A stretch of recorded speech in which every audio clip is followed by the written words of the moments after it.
जिंदगी के उतार चढ़ाव के अनोखे रंग और उनसे जुड़े उतने ही मुद्दे, चाहे वो हो शिक्षा, भ्रष्टाचार, स्वास्थ्य, राजनीति, अपराध, महिला सुरक्षा, भ्रूण हत्या, किसान और कृषि, पर्यावरण, खेल और ना जाने कितने मुद्दे।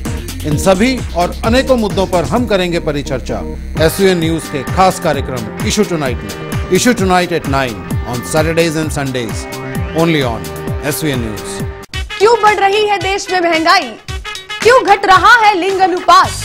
शिक्षा का बदलता स्वरूप? क्यों बढ़ रहा है भ्रष्टाचार? स्वास्थ्य के प्रति आप कितने हैं सचेत? राजनेताओं की रणनीतियां, अपराध जगत पर पैनी नजर। क्यों है महिलाएं असुरक्षित? देश में क्यों हो रही है भ्रूण हत्याएं?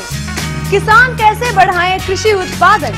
कैसे बनाएं पर्यावरण को सुरक्षित?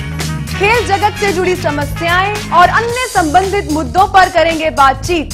देखते रहिए इशू टुनाइट SUN न्यूज पर साक्षी अरोड़ा के साथ। Issue tonight at 9 on Saturdays and Sundays, only on SUN news.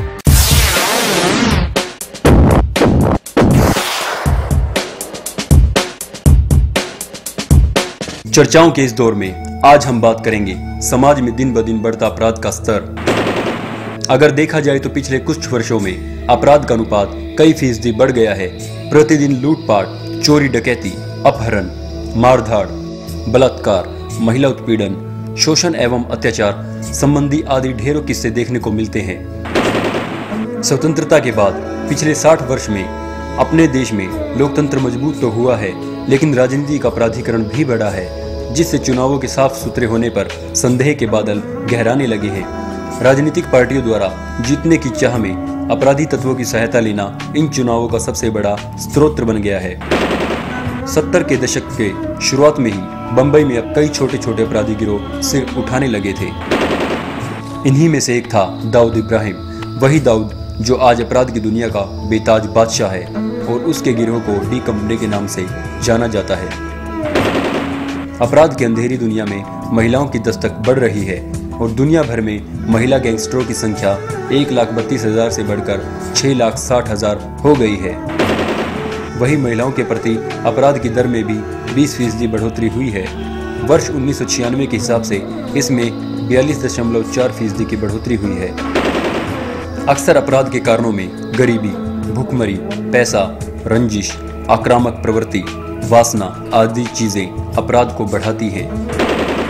आज हम इसी विषय पर अपने विशेष अतिथियों के साथ करेंगे खास चर्चा और ढूंढेंगे कि क्या हो सकता है इस समस्या का समाधान और कैसे लग सकता है अपराध पर अंकुश। नमस्कार, मैं हूं साक्षी, करती हूं आप सभी का स्वागत कार्यक्रम इशू टुनाइट पे। आजकल एक खबर ने हर किसी के नाक में दम कर रखा है, वो है इंक्रीजिंग क्राइम रेट, यानी बढ़ती अपराध दर। चाहे प्रशासन हो या आम जनता, हर कोई इससे परेशान है। तो इस परेशानी को दूर करने के लिए क्या क्या कदम उठाए जा रहे हैं और कहां है कमी, यही है आज की चर्चा का विषय। और चर्चा में हमारा साथ देने के लिए स्टूडियो में मौजूद हैं mister Alok Mittal, IG Rohtak range, mister Krishnamurthy Hooda, पूर्व मंत्री, Lokendra Phogat ji, president of bar association Rohtak, और साथ में मिस्टर मनीष ग्रोवर, प्रदेश उपाध्यक्ष भारतीय जनता पार्टी। नमस्कार, आप सभी का स्वागत करती हूँ कार्यक्रम में।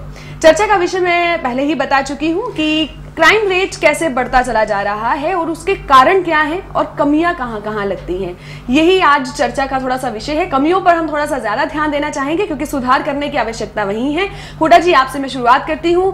आपकी नजर में अगर देखा जाए तो हम पूरे भारत की बात करेंगे, यहाँ पर क्या है क्राइम की एक पिक्चर अगर हम देखते हैं, चित्रण हम करते हैं, तो वो कैसा निकल कर आता है?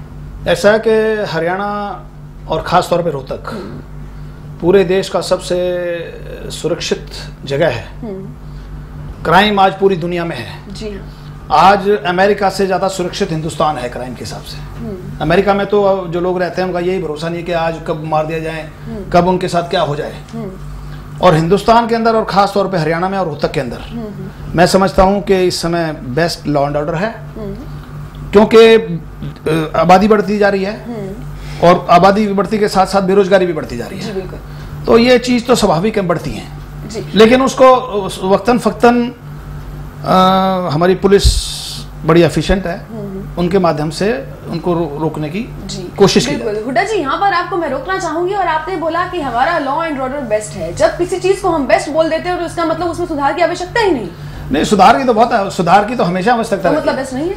नहीं, ऐसी बात नहीं। सुधार की तो आवश्यकता हमेशा रहती है। और वो हमारे मुख्यमंत्री हैं, जैसे नॉर्मल बात करते हैं। नहीं, हमारे मुख्यमंत्री हैं, वो हमेशा कोशिश करते रहते हैं। लगातार मीटिंगें होती हैं पुलिस अफसरों की, वो करते हैं चंडीगढ़ में, और रेगुलर वो इन टच में रहते हैं सबसे। और खास तौर पे लॉ एंड ऑर्डर के बारे में वो उनका हमेशा नजरिया यही रहता है कि कम से कम क्राइम हो। जी मनीष जी, आपके पास आती हूँ। अगर हम बात करें कि हमारा लॉ एंड ऑर्डर बेस्ट है, बिल्कुल सुरक्षा की कहीं कमी नहीं है। जी बिल्कुल, सुधार की उन्होंने कहा कि आवश्यकता होती है और है भी, लेकिन फिर भी बेस्ट है, कोई चीज में कमी नहीं हम छोड़कर चल रहे। कितना सही है? साक्षी जी, सबसे पहले तो मैं आपका धन्यवाद करना चाहता हूँ। आप लोगों ने हम सबको बुलाया और इशू भी ऐसा चुना जो इस समय पूरा क्राइम हरियाणा नंबर 1 पे है। हम बात कर रहे हैं वर्ल्ड की, हम बात कर रहे हैं देश की। जी हाँ, जी हम रह रहे हैं हरियाणा में रह रहे हैं रोहतक में। मैं आज आपको बता देना चाहता हूँ, हरियाणा के नंबर 1 पे क्राइम इस समय पूरे देश में है तो हरियाणा में है। 936 मर्डर हो चुके हैं इस हरियाणा के अंदर 2009 में। ये जो कृष्ण मूर्ति जी कह रहे हैं, और रोहतक के अंदर हर हफ्ते हर 4 घंटे में 6 घंटे में एक न एक मर्डर होता है। ये किस बात की कृष्ण मूर्ति जी कह रहे हैं कि यहाँ रोहतक के अंदर मुख्यमंत्री जी हैं और एडमिनिस्ट्रेशन उनका ठीक है। मैं नहीं मानता एडमिनिस्ट्रेशन। आज हालात है सबके सामने और मैं सबूत के साथ दे सकता हूँ। एक डाटा बोलते हैं, डाटा बोलते हैं और मेरे पास एक डाटा है। इसलिए हमें चिंता देश भर की नहीं, हमें चिंता वर्ल्ड की नहीं, हमें चिंता करनी होगी तीस हरियाणा की रोहतक में, जहां मुख्यमंत्री का स्थान है और मुख्यमंत्री के बगल में कई मर्डर हो चुके हैं जो आज तक किसी को पता नहीं लगा। जी हो चुके हैं। और सबसे जो बड़ी परेशानी की जो सबब बनता है वो ये है कि वो केस सुलझते ही नहीं है, वो अटके रह जाते हैं। मैं कुछ कहना चाहता हूँ। मनीष जी ने बहुत अच्छे ढंग से कोशिश की है कांग्रेस पार्टी को और सरकार को मलाइन करने की। मनीष जी, आपकी सरकार थी 2000 से 2005 तक, 1999 से 2005 तक। इनकी सरकार में एक कुख्यात बदमाश कृष्ण पहलवान, वो जेल में था। उस पे पता नहीं कितने मुकदमे थे और वो जेल में रह के इनकी सरकार के अंदर रोहतक में कम से कम 500 लोगों से तो फिरौतियां ली गई और जेल में रह गए। उसने कितने मर्डर कराए होंगे उसको कोई अंदाजा नहीं। इनकी सरकार के अंदर चौटाला साहब के ये पार्टनर थे, बीजेपी और चौटाला की साझी सरकार थी और उस सरकार के अंदर इतने मर्डर हुए और यहां तक के इनकी जब रैलियां होती थी तो रोहतक के लोग दुकानें बंद करके चला जाते थे। आज कम से कम इस भूपेंद्र सिंह हुड्डा ने सबसे पहले तो इलाज किया उन लोगों को, बदमाशों का, उनको हरियाणा से निकाल दिया। आज कृष्ण पहलवान हरियाणा के अंदर नहीं है। हुड्डा जी, मैं और कुछ लोग जो और बदमाश थे उनका इस पुलिस ने इनकाउंटर किया और सफाया कर दिया। जी बिल्कुल सफाया कर दिया। इनकी सरकार में हमेशा बदमाशों को हुड्डा जी, हम अपने जो मुद्दा है उससे नहीं भटकना चाहेंगे। हम चीजों को इन्होंने मुद्दे से भटकने की कोशिश की है। इन्होंने कोशिश की है। हम सरकार पर देखिए, सरकारों की अगर बात करते हैं तो हर सरकार में कुछ ना कुछ कमी तो मिलती है। और क्राइम रेट की अगर बात की जाए तो कितने सालों पे पीछे हम जा सकते हैं। क्राइम रेट तो बढ़ता कम होता चलता ही रहता है ना। उसमें सरकारों को हम बीच में नहीं लाना चाहेंगे। हम ये जानना चाहेंगे कि मुद्दे की जड़ क्या है, क्या उसका सॉल्यूशन हो सकता है। जी आईजी साहब, मैं आपके पास आती हूँ। देखिए, जब भी हम क्राइम रेट की बात कर रहे हैं और परफॉर्मिंग बॉडी जो होती है ना, जो एक एक्शन में आती है, वो आपके नाम से होता है क्योंकि these people are the policy makers. काम आप लोगों को करना है। तो सिर्फ ये बताइए कि बढ़ता जो क्राइम रेट है उसमें पुलिस की क्या कमियां हैं? सबसे पहले तो मैं ये क्लियर करना चाहूँगा कि जो अपराध की रोकथाम है, अपराध को नियंत्रण में रखना और जो अपराध हो जाता है उसको डिटेक्ट करना, उसको सॉल्व करना और लॉ एंड ऑर्डर मेंटेन करना, ये पुलिस की बेसिक जिम्मेदारी है। और हम इस जिम्मेदारी को अपनी पूरी क्षमता से अच्छी तरीके से निर्वाह कर रहे हैं। जहाँ तक बढ़ते अपराध ग्राफ की बात की जा रही है, इसमें एक बात तो मैं ये क्लियर करूँ कि आंकड़े जो हैं, कई बार लोग कहते हैं कि जी आंकड़े तो पुलिस अपने हिसाब से कर लेती है, लेकिन जब से मैंने यहाँ पर चार्ज लिया है और मेरे प्रेडेसेसर, हम लोगों का सभी का बिल्कुल क्लियर इस बात को हम लोग बिल्कुल रिपीटेडली एम्फेसाइज किया है कि जब भी कोई क्राइम होता है तो उसको तुरंत दर्ज किया जाए, सही धाराओं में दर्ज किया जाए और जो स्टोलन प्रॉपर्टी की जो वैल्यू है वो सही वैल्यू लिखी जाए। तो एक तो हमारा पूरा प्रयास है कि हर क्राइम को जिसको एफआईआर दर्ज करनी चाहिए पुलिस को, उसको हम बिना किसी डिले के सही तरीके से दर्ज करें। पहला तो काम हम ये कर रहे हैं। और दूसरा ये है कि एक मिनट मैं अपनी बात पूरी कर लूं, उसके बाद मैं आपकी बात सुनूंगा। मेरा ये कहना है कि आंकड़े इस बात का पक्का प्रमाण है इस वर्ष के, जो अभी तक 20 मार्च तक के या 23 मार्च तक का जो क्राइम है, रोहतक ज़िले की मैं बात करूंगा। रोहतक ज़िले में हमारी जो व्हीकल थेफ्ट के इंसिडेंट्स हैं, स्नैचिंग के इंसिडेंट्स हैं, बर्गलरी के इंसिडेंट्स हैं और रॉबरी और डकैती के इंसिडेंट्स हैं। इनमें पिछले साल इसी अवधि के दौरान जितने घटनाएं हुई थी उससे इस बार हमारे यहाँ कम हुई हैं। और व्हीकल थेफ्ट में और बर्गलरी में और स्नैचिंग में तो बहुत ही नोटिसेबल ड्रॉप आया है। जहाँ तक कुछ ऐसी इंसिडेंट्स हैं जिनका कि जिक्र अभी बाद में आएगा, मैं खुद कर देता हूँ कि एक जैसे रेलवे रोड पे जो ज्वेलरी शॉप में इंसिडेंट हुई थी, वो एक बड़ी घटना थी जिस पे सभी को चिंता रही कि ऐसी घटना क्यों हुई, और अगर हुई तो उसको पुलिस को ट्रेस करना चाहिए था।